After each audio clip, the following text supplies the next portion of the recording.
Bem-vindos, é um gosto tê-los connosco para mais uma análise. Hoje o tema é fascinante. Falar com a inteligência artificial. Olá, sim, vamos explorar um pouco a arte e também a ciência de comunicar bem com estas ferramentas para conseguirmos os melhores resultados. Exatamente. Vamos analisar algumas fontes que falam sobre a engenharia de prompt e também sobre bibliotecas de prompt. Uhum. E a nossa missão, digamos assim, nesta conversa, qual é? É tentar perceber como podemos estruturar melhor as nossas interações com o ChatGPT, com o Gemini, enfim, com estas ferramentas todas. Sim, e como organizar isso para sermos mais eficientes, certo? No trabalho ou até em casa? Precisamente. Portanto, para começar, talvez devêssemos clarificar isto. O que é, afinal, a engenharia de prompt? Pelo que as fontes nos indicam. Bem, ahm, de forma simples, não estamos a falar de programação daquela complexa com código, nada disso. Certo. É mais a capacidade, a competência de formularmos as instruções, os tais prompts, de uma maneira que seja precisa Uhum. e que dê contexto à inteligência artificial, para a guiar. As fontes até usam uma analogia interessante. É como sermos um bom treinador ou orientador. Um treinador para IA. Gosto da ideia. Sim, para evitar ambiguidades, para a levar a dar o tipo de resposta que nós realmente procuramos. Portanto, isto quer dizer que a maneira como fazemos a pergunta ou o pedido tem um impacto enorme no resultado final.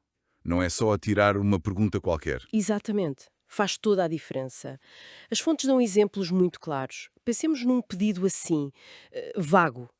Falo sobre mudanças climáticas. Ok, muito geral. Pois, agora compare com algo como explique os três mecanismos principais pelos quais o aumento de CO2 atmosférico eleva a temperatura global.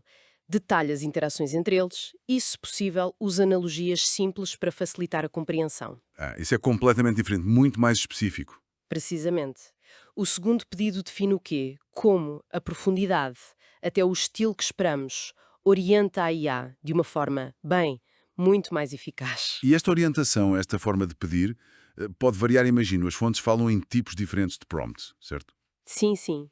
Existem várias formas de os categorizar, mas podemos pensar em alguns tipos principais para simplificar. Força. Temos os prompts, que são instrucionais. Dão ordens diretas. Resume este texto em três pontos principais. Simples. Ok. Depois, os de conversação, em que mantemos um diálogo, fazemos perguntas de seguimento. Uhum. Como numa conversa normal. Exato. Há também os que fornecem contexto, ou seja, damos informação de fundo à IA antes de fazer o pedido principal. Isso é crucial muitas vezes. Para ela saber do que estamos a falar. Isso mesmo. E temos os criativos, claro. Quando pedimos ideias novas, sugere nomes para um projeto sobre X. Certo. E, finalmente, os factuais, para obter dados concretos. Qual a população de Portugal em 2023?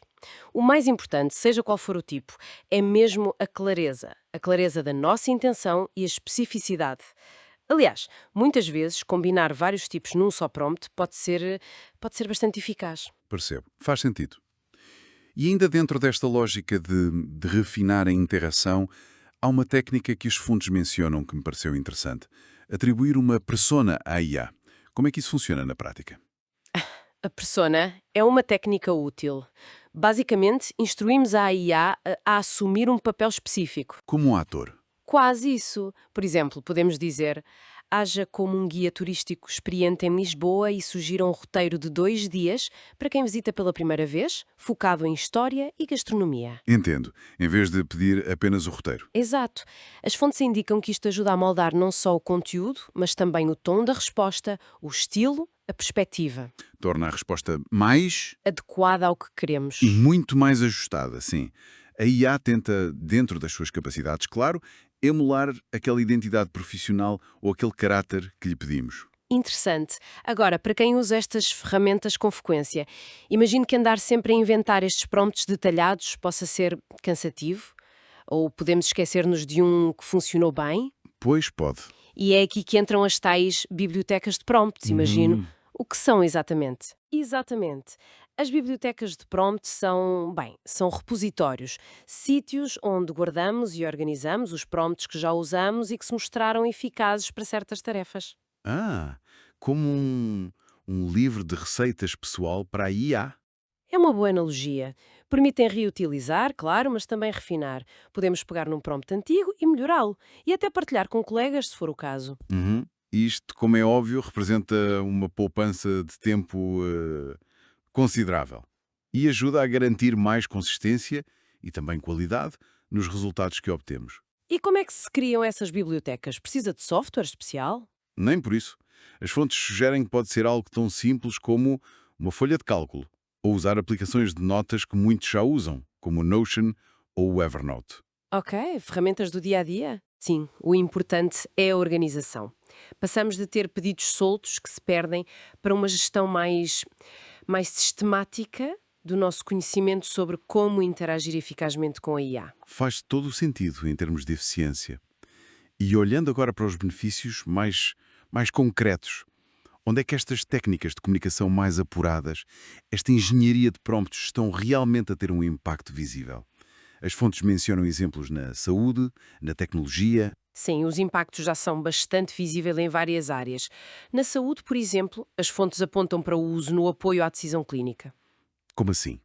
Bem, por exemplo, em sistemas de triagem inicial de pacientes, onde alguns sistemas de IA, bem guiados por prompts, já atingem níveis de desempenho comparáveis aos de profissionais de saúde.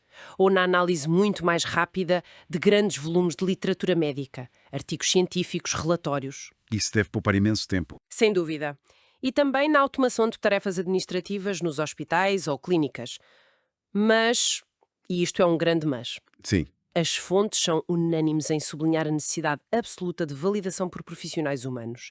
A IA é uma ferramenta de apoio, não um substituto do julgamento clínico. Claro, não se pode confiar cegamente. De todo. E há a questão crítica da privacidade dos dados. Estamos a falar de informação de saúde extremamente sensível. Todo o cuidado é pouco. Compreensível. E no setor da tecnologia? Aí os ganhos devem ser ainda mais diretos, talvez? Sim, são muito claros também. Falamos muito de automação de processos, por exemplo, através de agentes de IA. São programas que usam a IA para executar tarefas de forma mais autónoma, seguindo instruções complexas. Uhum. E os chatbots, claro, estão a ficar muito mais sofisticados. Há exemplos interessantes nas fontes. A Robotorp, uma empresa de automação, reportou que conseguiu acelerar em 4 vezes o desenvolvimento dos seus próprios bots usando um assistente de IA interno. 4 vezes? É impressionante. É significativo, sim. Outro exemplo é o da Klarna, a empresa de pagamentos. Melhoraram bastante o apoio ao cliente integrando um assistente IA, capaz de lidar com uma grande parte das questões dos clientes. Libertando os humanos para casos mais complexos, imagino. Exatamente. E depois, claro, na análise de dados, na criação de código, no desenvolvimento de interfaces mais intuitivas, os benefícios são muitos. Parece tudo muito promissor, mas imagino que nem tudo sejam vantagens. Deve haver desafios, dificuldades. Ah, sem dúvida. Seria engenho pensar o contrário. As fontes destacam vários pontos de atenção. Um deles é a qualidade da resposta. Que nem sempre é gour. Depende muito do modelo de IA que está por trás e, crucialmente, dos dados com que foi treinado. Existe sempre o risco das chamadas alucinações. Alucinações. A IA inventa coisas. Basicamente, sim. Gera informação que parece plausível, mas que é incorreta ou completamente fabricada. E uma boa engenharia de prompt pode ajudar a mitigar isto, mas não elimina o risco por completo. É preciso estar atento e verificar. Sempre.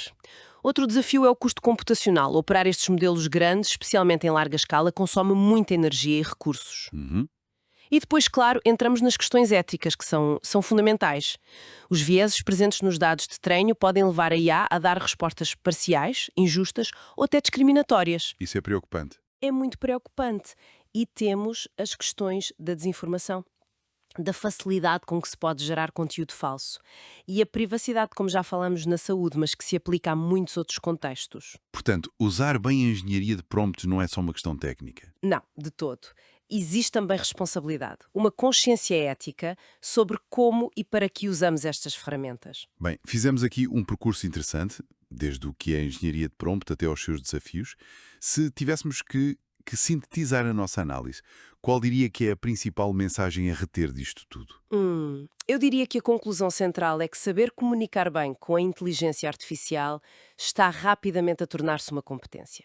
Uma competência fundamental no mundo de hoje. Já não é algo de nicho. Uma nova literacia, quase. Pode-se ver assim, sim. Ser claro, dar contexto, ser específico nos nossos pedidos e usar ferramentas de apoio, como as bibliotecas de prompt, são práticas que nos ajudam a maximizar o potencial enorme destas tecnologias. Mas sem esquecer a outra face da moeda. Exatamente. E, ao mesmo tempo, ter sempre presente a consciência sobre os desafios, as alucinações, os custos, os vieses e abordar cada interação com um sentido de responsabilidade. A ética não pode ser um extra, tem de estar no centro. Uma mensagem equilibrada, portanto. Potencial enorme, mas com responsabilidade. Acho que sim. É o caminho. Ótimo. E para terminar, talvez deixar uma pequena provocação, uma ideia para quem nos ouve refletir. Parece-o bem. Fica a pergunta no ar. Como é que a capacidade de formular um pedido um pouco mais preciso, um pouco mais pensado, a inteligência artificial poderia transformar uma tarefa específica do seu dia-a-dia, seja algo pessoal ou algo profissional? Pensem nisso. É um bom exercício. Queremos agradecer imenso a sua atenção nesta nossa análise. Esperamos que tenha sido útil. Esperamos que sim. E para quem quiser saber mais, encontrar mais informações, recursos sobre tecnologia em geral, convidamos a visitar o nosso site, o Ajuda à Informática. Lá encontrarão mais conteúdos. Muito obrigado. Obrigada.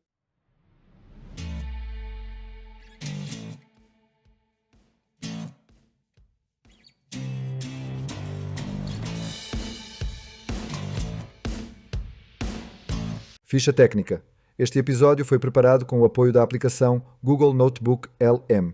Revisão áudio. Movavi Video Editor. Música. A música utilizada é um excerto royalty-free disponível sob licença aberta.